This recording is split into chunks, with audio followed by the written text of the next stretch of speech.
నా ఏపీ హిస్టరీలో నాకు తెలిసిన మేరకు ఒక్కొక్క పాఠం లెంతను బట్టి బిల్లు పెరుగుతాయి. అర్థవుతుందా సారు? ఓకేనా?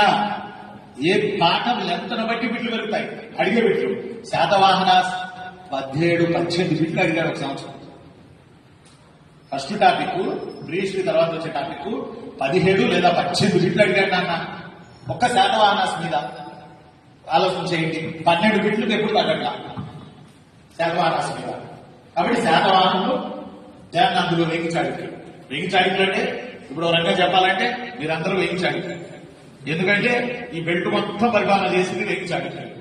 మొదటి చాళుక్య భీమా, రెండో చాళుక్య భీమా, అమ్మరాజు, దానార్హుడు, రాజరాజ నరేంద్రుడు, కులతంగ చోళుడు, అంతకుముందు వచ్చి విజయాదిత్యుడు, మొదటి విజయాదిత్య, రెండో విజయాదిత్య, వీళ్ళందరూ ఈ ఏరియాని పరిపాలించారు. వేయించాడికి 10 కనీసం 10 పైన వస్తుంది. అలానే మధ్యలో ఉన్నాయి కొన్ని ఇక్ష్వాకులు, విష్ణుకుండిలు అని మీరు గమనించారు లేదు. ఇక్ష్వాకులు, విష్ణుకుండిలు ఒకటి అలా వస్తాయి. మెయిన్ శాతవాహనులు, మెయిన్ వేయించాడికలు. దాని రెండో చాపర్లో వెళ్ళిపోయేటప్పటికి మనం ముఖ్యంగా పాల్గొని పెట్టుకోండి. విజయనగరం, అంతకుముందు రెడ్డి రాజులు, అంతకుముందు తాత. ఈ 5 నాన్న 5 నుంచి 10 నాన్న, 5 బదులు 50 నాన్న. 2 చాపర్ల నుంచి 50 వస్తాయి నాన్న. మీరు ఆ 2 చాప్టర్లను తూట్లు కొడవాలి. అంటే పాస్ గా నేను మాట్లాడాలంటే 2 చాప్టర్లను తూట్లు కొడిచేటట్టు చదవాలి. బాగా చదవాలి నాన్న 2 చాప్టర్లు. ఆ 2 చాప్టర్లలో కూడా ముఖ్యంగా social conditions, financial conditions, cultural conditions, వర్తక వ్యాపారాలు, అలవాట్ల లాంగ్వేజ్, ఆర్ట్ అండ్ ఆర్కిటెక్చర్, ఇవి చదువు.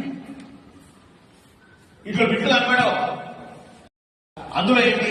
2 మాత్రమే నిజం, 2 మాత్రమే రిలేటెడ్, 3 మాత్రమే రిలేటెడ్, 1 మాత్రమే రిలేటెడ్. ఇలా అడుగుతున్నాడు. 1 మాత్రమే రిలేటెడ్ అంటే 1 రిలేటెడ్ అని కాదు. అక్కడ 4 ఇచ్చాడు. 4లో ఏదో 1 నిజం. అది ఏదైనా కావచ్చు. ఒక స్టేట్మెంట్ నిజం అంతే, అదే ఆన్సర్. లేదా 2 స్టేట్మెంట్ నిజం. 2 స్టేట్మెంట్ ఉన్నప్పుడు రెండో స్టేట్మెంట్ నిజమని కాదు. అక్కడ ఆ 4ట్లో ఏవో 2 నిజం, ఆ 4ట్లో ఏవో 1 నిజం, ఆ 4ట్లో ఏవో 4 నిజం.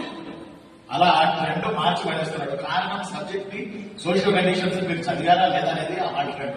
కాబట్టి మీరు మళ్ళీ ఒక్కసారి ప్రిపరేషన్ చేసిన దానికి ఈ రోజు ఈ క్లాస్ యాడ్ చేసుకోండి. శాతవాహనులు మాత్రం ఆ కండిషన్స్ బాగా చూస్తారు. కండిషన్స్ లో బిట్లు పోతున్నాయి, మిగతా వాటిలో చదివేం లేదు. కండిషన్స్ లో బిట్లు పోతాయి. మీకు బైబిల్ ఏంటంటే దేశాల హనుమంతరావు గారు. మీకు బైబిల్ వెబ్సైట్ వీడియోలకి 40 నుంచి 50 మార్కులు మనం కొట్టాలంటే ఫస్ట్ బుక్ ఏంటంటే ఆ మహానుభావుడు రాసిన పుస్తకం దేశాల హనుమంతరావు గారు. కాకపోతే గ్రాంధిగా ఉన్నా అర్థమైంది ఏం కాదు. బట్ అది బైబిల్ మీకు అది నమిలి పడేది. 50 మార్కులు అవసరం.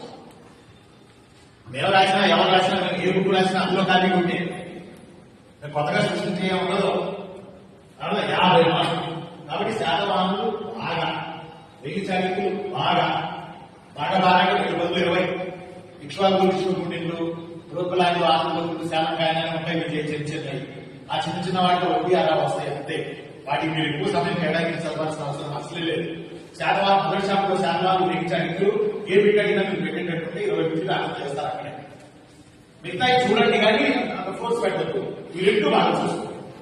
ఇక రెండో చాప్టర్ దగ్గర వచ్చేటప్పటికి మనకి వాడు ఏం చేశాడంటే 11 నుంచి 16 శతాబ్దం మధ్య సంథింగ్ ఏదో విషయం గురించి ఎలా గుర్తుపెట్టుకోవాలి. ఉదాహరణ వెయ్యి చాళుక్యులు 30 మంది ఉన్నారు సార్. మొదటి అమరాజు అంటాడు, రెండో అమరాజు అంటాడు, రెండో విజయాదిత్యుడు అంటాడు, మూడో విజయాదిత్యుడు అంటాడు, దానార్థం అంటాడు, విమలాదిత్యుడు అంటాడు, రాజరాజు నరేంద్రుడు అంటాడు, కులోత్తముడు అంటాడు. అసలు సార్ ఈ పేర్లు మైండ్ పోతుంది సార్. మాకు హిస్టరీలో ఈ భయం ఉందా సార్? పేర్లు డేట్లు కారణం తీసేస్తున్నాయి సార్ అనేది ఇంకొక కంప్లైంట్. హిస్టరీలో పేర్లు మీరు చదవకండి. పేర్ల జోలికి వెళ్తే కన్ఫ్యూజ్ అవుతారు. పేర్ల జోలికి వెళ్లకుండా చిన్నులు సంఘటనల నుంచి రాజుల్లోకి. అర్థమైందా సార్? మీరు కూడా సంఘటనల్లో నుంచి రాజుల్లోకి. ఇప్పుడు ఒక్కొక్క రాజులో, రెండో రాజులో, మూడో రాజులో సంఘటనలో ఒకేలా ఉండవు. ఇతని దాంట్లో వేరే ఇష్యూస్ ఉంటాయి, అతని దాంట్లో వేరే ఇష్యూస్ ఉంటాయి, అతని దాంట్లో వేరే ఇష్యూస్ ఉంటాయి. ఆ ఇష్యూస్ నుంచి వెళ్ళామనుకోండి వాడు గుర్తుంటాడు. రాజులో నుంచి వెళ్ళారనుకోండి అమ్మా గుర్తుంటుంది.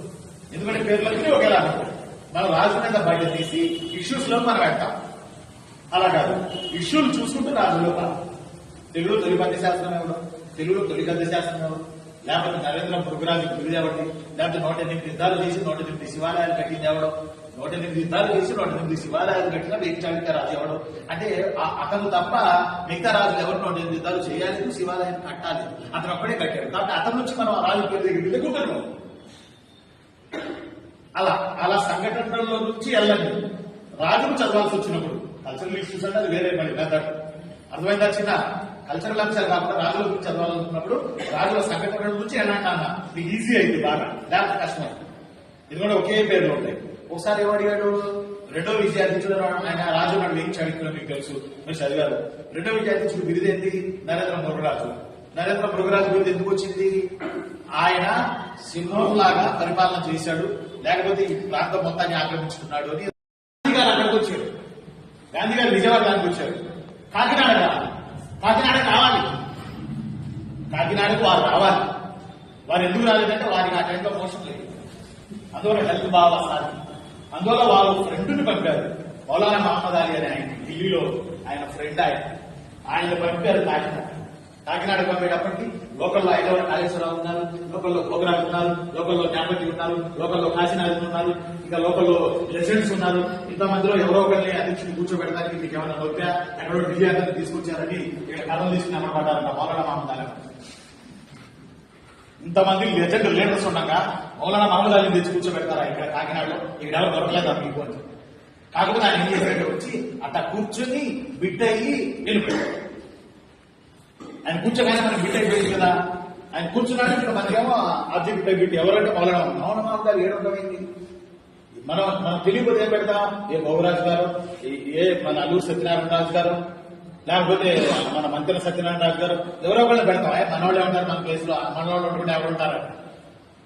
కానీ మౌలానా మహమ్మద్ అలీ గాంధీ రావాల్సింది, ఆయన రాలేకపోవడం వల్ల ఆయన తెచ్చి కూర్చున్నారు. అంటే ఈ క్వశ్చన్ లో ట్రిక్కీ చూడండి. సింపుల్ ఏముంది, తెలుగుదేశం అధికార క్షీణం అన్నాం అనుకోండి, ఫస్ట్ ఏమిస్తారు వాళ్ళు? సైకిల్ ఇస్తారు. మనం రెచ్చిపోయి సైకిల్ పెట్టి వచ్చేస్తాం.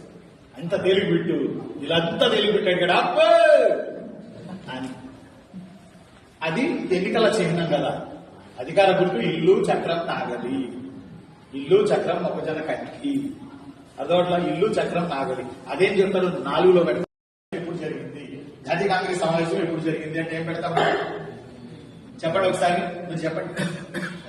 ఆంధ్రప్రదేశ్ లో మోడర్న్ ఆంధ్రలో ఇంటర్నేషనల్ కాంగ్రెస్ ఐఎన్సీ కాన్ఫరెన్స్ ఒకటి ఏపీలో జరిగింది. అది ఎప్పుడు? లేకపోతే అది ఎక్కడ? ప్రశ్న ఒకసారి వినండి, ప్రశ్న ఒకసారి వినాలి. ఆంధ్రప్రదేశ్ కాంగ్రెస్ సమావేశం మొట్టమొదటిగా ఆంధ్రాలో ఎక్కడ చెప్పండి? ఆంధ్ర నేల మీద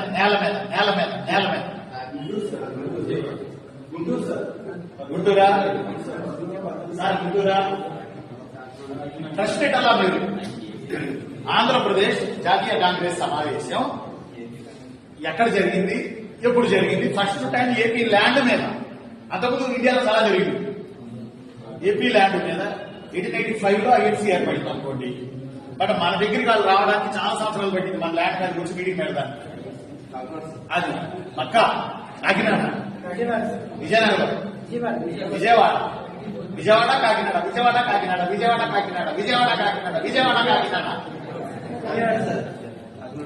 ఆన్సర్ కాకినాడే. విజయవాడ, కాకినాడ 1923 కదా. అంటే అక్కడ క్వశ్చన్ మీరు అర్థం చేసుకోవట్లా. నేను ఏమంటున్నాను? జాతీయ కాంగ్రెస్ సమావేశం అంటున్నాను, వార్షిక సమావేశం అంటున్నా, యాన్యువల్ సెషన్ అంటున్నా. అది కాకినాడ 1923. ఇప్పుడు మీరు విజయవాడ అన్నారే, అది ప్రత్యేక కాంగ్రెస్ కమిటీ కార్యనిర్వాహక సమావేశం. మీరు ఇంగ్లీష్ లో easy, AIWCC, all India Congress working committee conference Vijayawada 1921. Indian national Congress annual session. ఇదే ఎగ్జామ్ మేనేజ్మెంట్ అంటే ఇదే 4 దాకా అబ్బా లడ్డులా దొరికిందండి ఆయన సైకిల్. ఇంతగానే ఏముంది తెలిసిందేగా, ఏమే ఉంటాయి కదా, మోటార్లు పెంటలు ఏమి ఉంటాయి అంటే తెలుసు మనకు ఆన్సర్. ఒక ఇంత ఆలోచిస్తే తెలిసిపోయింది. కానీ బిడ్డు పోయింది అనుకోండి, ఒక్క బిడ్డు పోతే 1,00,000 మంది కన్నా వెనక్కి వెళ్తాం. ఇప్పుడు మీ 90,000 మంది రాస్తున్నారు కాబట్టి 50,000 మంది కన్నా వెనక్కి వెళ్ళిపోతాం. ఒక బిడ్డు తప్పు బిడ్డు, ఒక బిడ్డు కరెక్ట్ బిడ్డుగా 30,000 మంది కన్నా ముందు. అంత ప్రతి ఒక్క బిడ్డు కూడా ఇందులో చాలా కాబట్టి థర్డ్ చాప్టర్ నుంచి 10-12 దాకా వస్తాయి. మొత్తం ఓవరాల్ గా అది జాగ్రత్తగా చూసుకోండి. ఏపీలో వందే మాత్రం, ఏపీలో హోమ్ రూల్, ఏపీలో నాన్ కోఆపరేషన్, ఏపీలో సాల్ట్, ఏపీలో క్విట్, చాలా ఇంపార్టెంట్. వీటిలో ఏమేమి జరిగింది, ఇన్సిడెంట్స్ జరిగింది. వందే మాత్రం మూమెంట్ అప్పుడు కాకినాడలో ఒక ఇష్యూ జరిగింది, రాజమండ్రిలో ఒకటి జరిగింది, కోటప్పకొండలో ఒకటి జరిగింది, తెనాలి బాంబు కేసు ఒకటి జరిగింది. ఇది అడిగి ఇది దేంతో రిలేటెడ్ ఉందని అడుగుతున్నాడు. ఈ సంఘటనలో దేంతో రిలేటెడ్ ఉన్నాయని అడుగుతున్నాడు. అందువల్ల కొంచెం జాగ్రత్తగా చూడాలి. 3వ చాప్టర్. 4వ చాప్టర్ వచ్చి ఆంధ్ర రాష్ట్రం ఏర్పాటు. దేవుడి దయ వల్ల ఆంధ్రప్రదేశ్, కొత్త ఆంధ్రప్రదేశ్ ఏర్పడిన తర్వాత ఆంధ్ర రాష్ట్రం ఏర్పాటుకి ఒక చాప్టరే ఇవ్వడం గర్వకారణం. కానీ ఆ చాప్టర్ కి మెటీరియల్ లేకపోవడం బాధాకరం. ఆంధ్ర రాష్ట్రం ఏర్పాటుకి మెటీరియల్, మనకి సఫిషియంట్ మెటీరియల్ దొరకడం చాలా కష్టం ఆంధ్ర రాష్ట్రం ఏర్పాటు. కారణం ఏంటంటే ఇది ఏమంటారు, చరిత్రలోకి వెళ్ళిపోయి ఇప్పుడిప్పుడు మళ్ళీ బయటకు తీస్తారు. పొట్టి శ్రీరాములు గారు చనిపోయినప్పుడు, ఆయన చనిపోయినప్పుడు ఆయన ఊరేగింపు చేస్తున్నప్పుడు ఆ పాటలు పాడింది ఎవరనో, లేకపోతే పొట్టి శ్రీరాములు గారు చనిపోయినప్పుడు మద్రాసు ఛాన్సలర్కి ఎంతమంది రాజీనామా ఇచ్చారనో, అది మొదటిగా రాజీనామా ఇచ్చిన వ్యక్తి ఎవరనో, ఇప్పుడు మద్రాసు వ్యక్తి ఎవరో ఇప్పుడిప్పుడు వస్తున్నాయి. కానీ ఇంతవరకు జరిగిన